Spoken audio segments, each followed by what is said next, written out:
Good morning, everybody. I come from a field that not many people have heard of. The field is biomimicry. My profession, which I'm now in, as the biomimicry professional, did not exist when I finished my master's degree in chemical engineering. So biomimicry actually is a term from the Greek which means to copy nature. And why would we copy nature? Well, let's start with this. This is an article from Forbes magazine from 2014. 5 tech trends that can drive a company's success. Here are 5 trends that can drive company success. If you haven't embraced them yet, these have the potential to transform your business. Well, biomimicry was listed as number 1. The others you may have heard of, and particularly the Internet of Things, software and big data, we know will influence the future of utilities. So what is biomimicry and how exactly will that influence the future of utilities? Well, let's start by noticing that all of those are in fact exponential technologies. These are the technologies such as new energy, sustainability, sensoring, ICT, 3D printing, AI, robotics and drones. These are the ones that once they start to come into the world, they start having an exponential impact on progress. Such a huge impact that it is a surprise and it's unexpected, and if we do not keep up with them, we will be left behind. Not just a little bit, but very significantly. In fact, the Singularity University says we won't experience 100 years of progress in the 21st century. In fact, it'll be more like 20,000 years. What I want to draw attention to is that every single one of those exponential technologies is, in fact, biomimicry.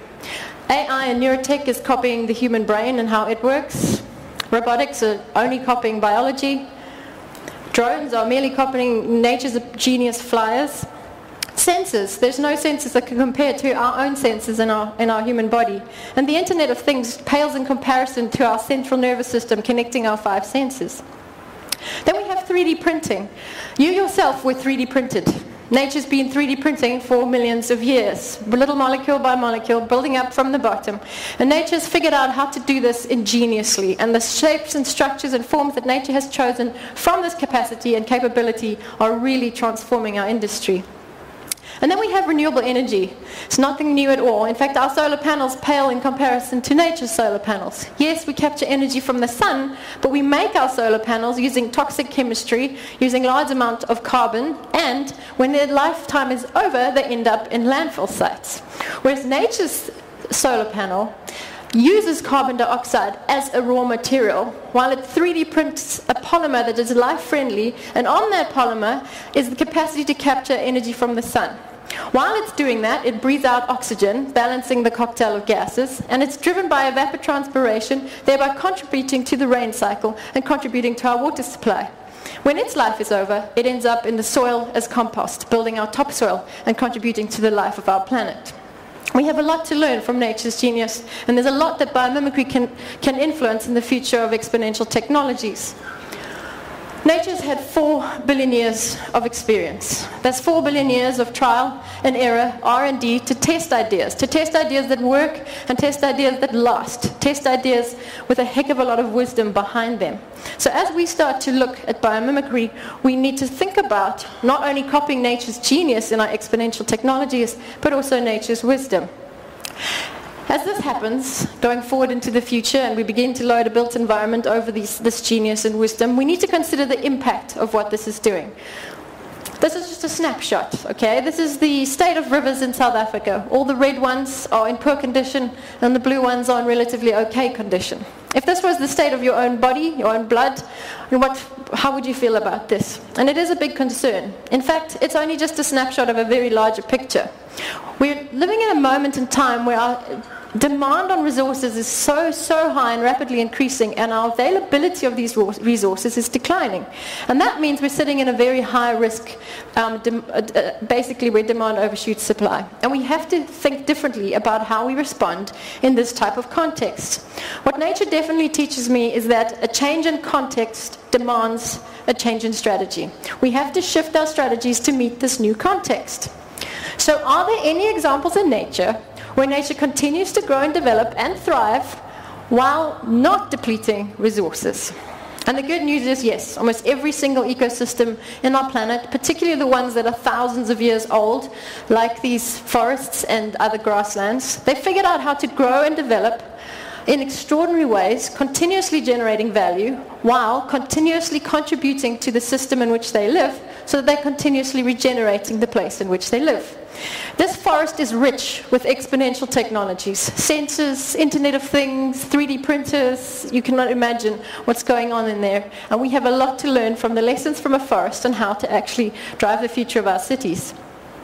This is the whole idea behind the circular economy. Can we actually start to get the value of what we want from a system and take away from that the resource use? Can we actually always contribute back to the resources while we're using them? This is where I'm expecting the future to go. What if we use those exponential technologies that biomimicry can influence and influence the future of our world to a regenerative future, where we actually open up the availability of resources really fast, really quickly? Because if we don't, those exponential technologies will speed up the degeneration curve instead of this regeneration curve. So how do we do it? Well, biomimicry is actually a practice. It's a tool in the toolbox of many tools, but it's very much about learning from nature, then translating what you see in nature into new designs for our world that are better fitted to our world. You can do it at many different layers. You can do it at the level of form, or the level of process, or the level of system. Form means the shapes and structures that nature has, which are extraordinarily efficient. Process is things like photosynthesis. And systems is things like understanding how a forest ecosystem works to design a new economy. So let's start with some examples from form. One of the first examples is how nature uses extraordinary shapes to lead to much greater efficiencies. I'm going to show a short video of a person who's one of the leading biomimicry professionals in the world, and his company is called CTICCC.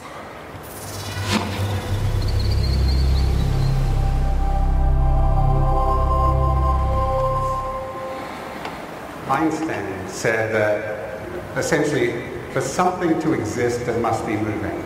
So every single thing in this universe is moving. The interesting thing is that all of that movement in nature has a particular spiraling path. Nature never ever moves in a straight line, no such thing.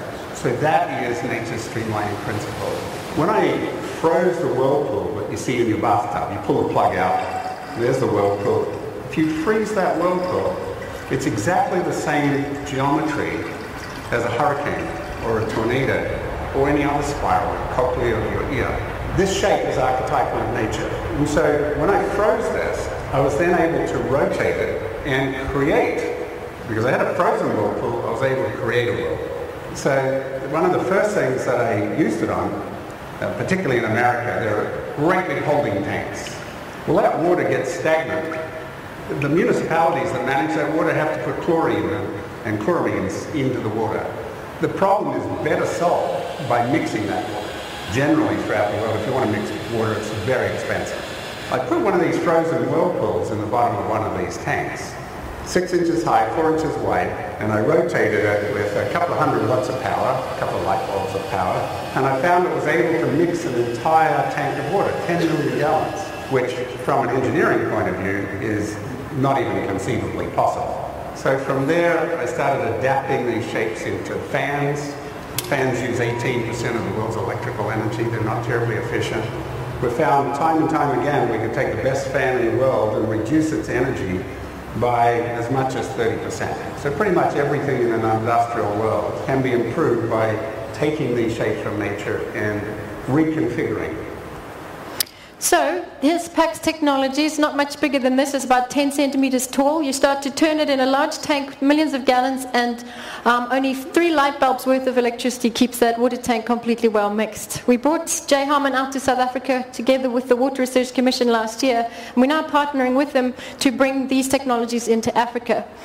It's not the only technology they have. They also use a similar type of flow form to generate a vacuum which enables you to distill water between 45 and 60 degrees Celsius. Huge impacts in efficiency there. Another leading edge in efficiency is in fact the leading edge of a humpback whale's fin, where we're getting lessons from whales and how to move things through air. Scientists studying humpback whales found that the serrated edges on their fins create whirlpools that greatly increase their power. This design has now been copied for a new generation of turbine blades, which capture the wind's energy at lower speeds, making them 30% more efficient. This natural solution can be applied to all sorts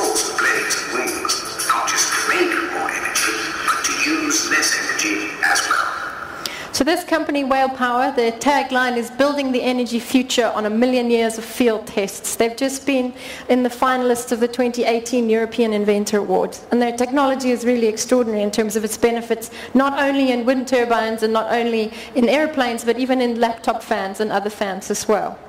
So that's nature's forms. What about nature's processes? A lot of us are looking to desalination at the moment. Nature's been desalinating for millions of years again. This mangrove tree drinks fresh water from seawater all day using nothing but the power of the sun. And it uses a special gate in its membrane called an aquaporin that enables water to be pulled through forward osmosis, taking advantage of the charge in the shape of water. A company in Denmark called Aquaporin DK has implemented these into membranes, saving 70% on power consumption and increasing production efficiency by over 5 times in any times when you try to get salt out of water. Then we have nature's processes teaching us how to manage carbon. And the essential thing for us to recognize in the carbon world is that nature sees carbon as the most important building block or raw material in how it makes everything. In fact, you are made from carbon. And so if we're looking at the issue of carbon in the world, we're not talking about carbon as a pollutant. Carbon is absolutely not a pollutant. All that we've done is we've pulled apart carbon and let it into the atmosphere. Nature for a million years did some of that, but always put it back in again. And we have to reset that cycle back into place. In fact, moving from carbon-based energy to something like nuclear is not solving the problem. Carbon dioxide is a symptom of pulling things apart. If you're pulling atoms apart, you've still got another problem. Can you put atoms back together again? Well, we can at least put carbon back together again, and there's a lot of opportunity here from the biomimicry world. The first step is to capture that carbon. Sandon Labs with New Mexico's university has said they have got a membrane which is mimicking the human lung, very high surface area water-based membrane, but on that they've put an enzyme which is carbonic anhydrase. This is the enzyme that nature has used in cells to take carbon dioxide out of a system.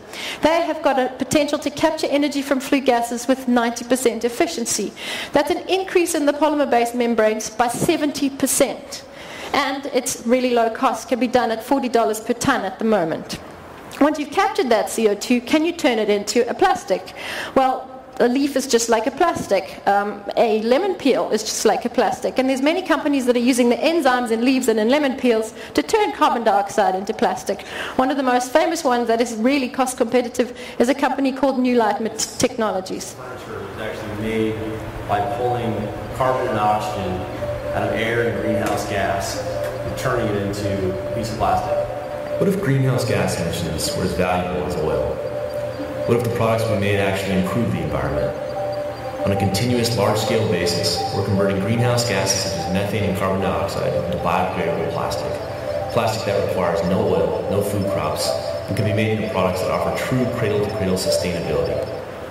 So you can watch theirs on their internet site as well. This is another company called Blue Planet Cement. They're solving the carbon capture issue by turning it into cement. They mimic the way that limestone is actually our ancient coral reefs. They mimic the real-time process of carbon dioxide bubbling through seawater turning into calcium carbonate, and they turn it into a cement that sequesters half a ton of carbon dioxide for every ton of cement that is made. This is also a material that sequesters carbon. In fact, it is the toughest and strongest and most flexible material known to humankind. It is a carbon-based material that is 5 times stronger than steel, 2 times more flexible than nylon. It is spiderweb, and it is made at the temperature of the body of the spider. The companies that are emulating spiderwebs like Spiber, Bolt Threads, and AM Silk are making materials that are as tough as steel, if not tougher, by fermenting proteins and actually using very low temperatures. The radical implication this will have to the amount of energy we use in our manufacturing systems and the way we build things will be huge. If you add to that silk, chitin, which is the second most abundant material in the world, not the actual beetles or the exoskeletons, but the recipe of that chitin, and you mix those two together, you get what Harvard University has created, a material called Shrilk, a biodegradable material that could replace plastics, which means all the plastics that end up in our ocean could actually be edible to the fish. But not only that, it's tough and lightweight. It could even replace all aluminium cans that we currently use. And I know how much energy is used in aluminium smelters. So huge impacts to the amount of energy we will be using in the materials revolution that's coming out of the biomimicry world. And then we have the amount of energy used in buildings.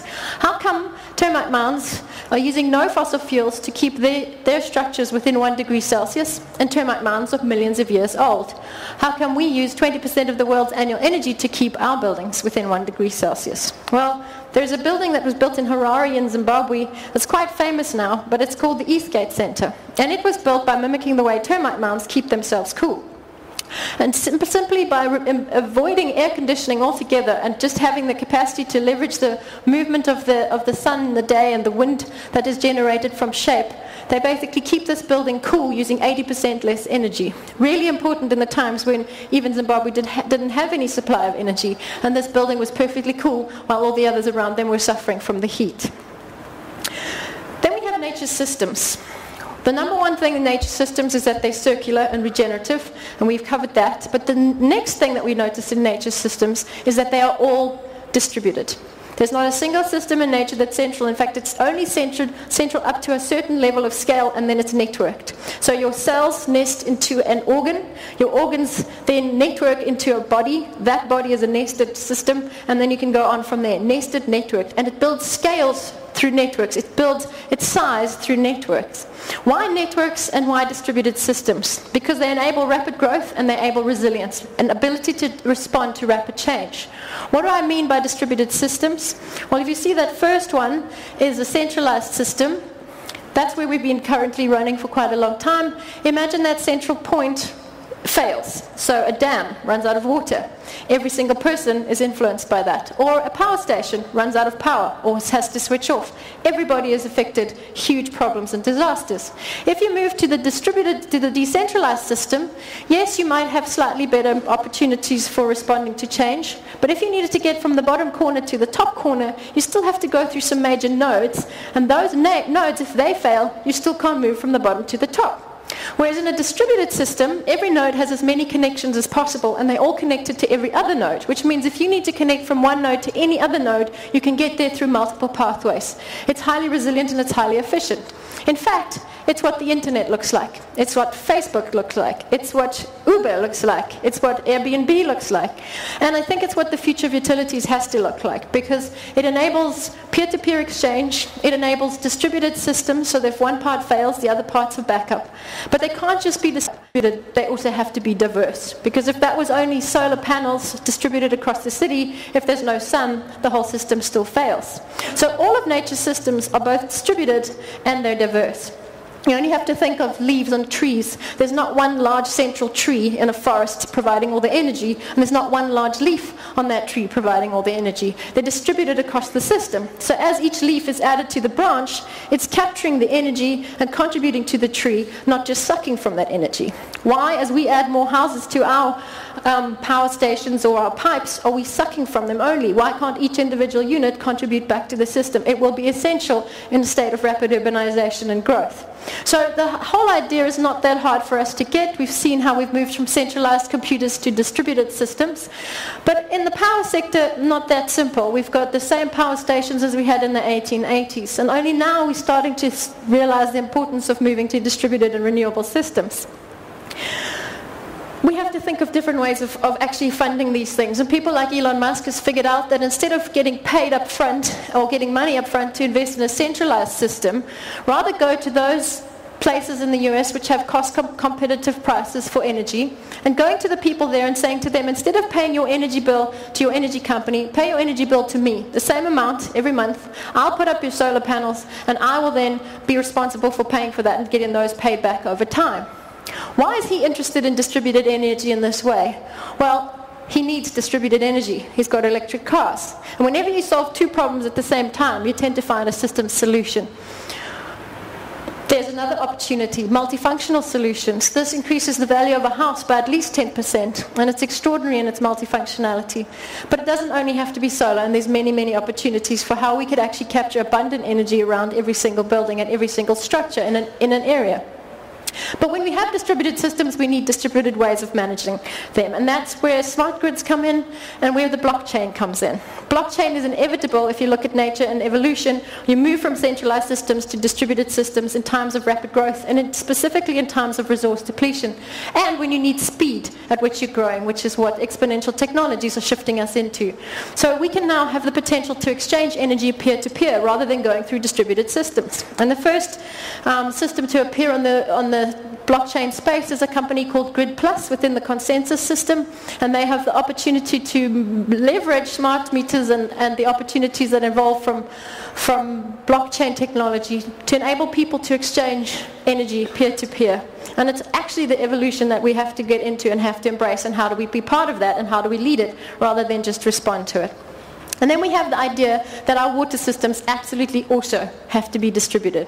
We can no longer leave these water catchment areas that are getting smaller and smaller as the only place in which we capture energy. Our huge cities need to do that job too. And it can be as simple as this or as complex as this. This is a concept for a building that captures water while also being a building. This becomes the idea that is my favorite idea in biomimicry. Can our cities actually provide ecosystem services? So can our cities actually store carbon, clean air and purify water the same as the environment does? Instead of us sucking from the environment, could we contribute to the environment? And this is what we're leading around the world. One of the first places that it was ever applied was in the east coast of South Africa, around an airport. 9,000 hectares being developed, and all that grey area could not meet the water demands and the wastewater treatment demands for that small amount of space. So the idea was, what if the grey space, the built environment, actually provided the same ecosystem services as the green space that existed before it, or that will exist if we actually start to make the grey space function like that. What do we mean by function the same? Well, let's just look at water. The equations that we did with the hydrologist was that a typical stormwater management system has at least 53% runoff. Highly amount of concentrated water going away from the area. Very little is sunk in, very little evaporated. Whereas when we did the calculations for the local ecosystem, which has been thriving there for thousands and millions of years, we figured out that actually nature contributes to the water cycle in the way that it manages water. It sinks at least 30% of that water, and it evaporates over 57%. And only a very small amount of it is allowed to run off. If we were to apply this to our stormwater guidelines, which we then did right for the city, what impact would that have? Well, I'll tell you what impact it has. It starts turning the city into a catchment. Because instead of our catchment getting smaller and smaller and smaller, and our cities, which actually function like deserts, very large heat islands and floodplains, what could we actually do instead? Our cities could in fact become the catchment, and we start to have a completely different design agenda in the way we design urban spaces. And that's where things like sustainable urban drainage systems come in, and things like ecological infrastructure. This is a wetland which actually is deliberately kept in place to manage the stormwater in this city. But this wetland is not just doing one function. This wetland is just not just managing water. It's not just managing flood. It's not just managing drought. It's not just cleaning the water. That's at least 3 functions. It's also sequestering carbon, holding back nitrogen, and holding back phosphates, which are essential to retain in our environmental systems. This is the ecological performance standards we got for carbon for that city.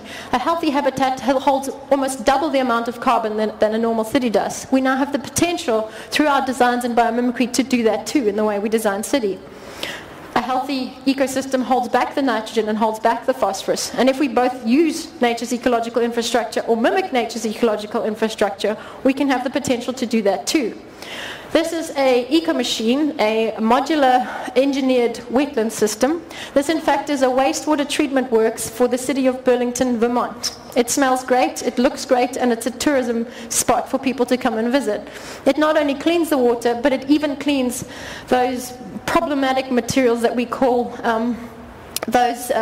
things like persistent organic compounds. The only one that it really battles to clean out of a system is caffeine, but they're starting to work with shiitake mushrooms to clean caffeine out of our water treatments as well. These are your endocrine disruptors. These are your problematic chemicals. The plants are actually managing to keep them out as well. Really important. So we've now looked at how we can bring these eco-machines to South Africa. We worked with the inventor, and we brought him to South Africa. One of the things he worked on was on the Plankenbrug River in Stellenbosch. Huge amount of pollution pollution, mostly sewage pollution that's ended up in the river. You pump out a small amount of that water into these wetland systems that are much less space than a typical wetland would use, and they basically clean the water over a period of basically through 14 tanks. We reckon that probably over 5 days, but basically we tested it for 10 days. Extraordinary opportunities to clean water in an innovative way, and then putting those probiotics back into the river so the system can continue to clean itself. It's what wetlands were doing with rivers for millions of years anyway. And then we have the idea that came from China. This is a floating wetland that was placed into this canal. This is raw sewage running through canals in China into the ocean. They built one of these floating island systems that turned it into a park in a nature area, but also cleaned the water very effectively. We applied that to an informal settlement in Franschhoek area, where we took the same idea concept and we said, could we clean this wastewater that's coming through these drains in the informal settlement? Informal settlements need informal infrastructure. They don't have rates to pay for their infrastructure. So what is the response that we can have, that how nature would treat the system? There was a whole bunch of design ideas that were put in place, and then in context were adapted to a slightly underground pipe, very low cost, into these tree wells, which are sort of advanced regenerative French drains. This idea has been implemented. It was a 3-year project of design and 2 years to implement. You can see some of the structures in place. There's a combination of these to treat the water, and then things like these open bricks for managing stormwater, because the big problem with that informal settlement is water falling on that informal settlement washes all that drained stuff down into the river system below, and that river system is in fact the Berg River, which is responsible for irrigating our vineyards and our fruit farms, which export around the world. So this project was aimed at restoring and regenerating that river. And how many more rivers could we restore and regenerate if we applied our thinking? If we're running out of water, we shouldn't be polluting our rivers. If we're running out of water, we shouldn't be making huge deserts as our cities. We should be making catchment systems that plant the rain. If we need to improve our efficiencies in energy, go to the place which has managed that for millions of years. And if we need to get more abundant in how we tap nature's energy, the way nature's tapped the sun, there's a lot we can learn from nature. So I always think that instead of just being people who are in the power generation business, we should all be in the regeneration business, right? This is not just reducing and recycling. It's reimagining, regenerating our world. And biomimicry shows, from many examples that I've shown and many, many more, that this is totally feasible and a potential future that we need to aim towards. This forest is a lesson for all of us. And my idea is, as this loading happens with the black over the green, could the black function so like the green, and could we recognize how vitally important and valuable the green is, so that these two actually work together to support each other as we move forward into the future? People are clever, nature is ingenious, maybe it's time we work together. If you're interested in this work, our work for Biomimicry South Africa is really about bringing these projects into this African context. And there's a new foundation that's called the Biomimicry for Africa Foundation. And the fun name is really that when something is for Africa, it's usually abundant. But it's also because we really want to apply this into Africa and beyond. We have Biomimicry Nigeria just forming, Biomimicry Zimbabwe is forming, and in no time we could take all the rich ecosystem knowledge that's in Africa and apply it to the way we design our future. And we'll have a huge influence on the future of utilities in Africa. Thank you very much.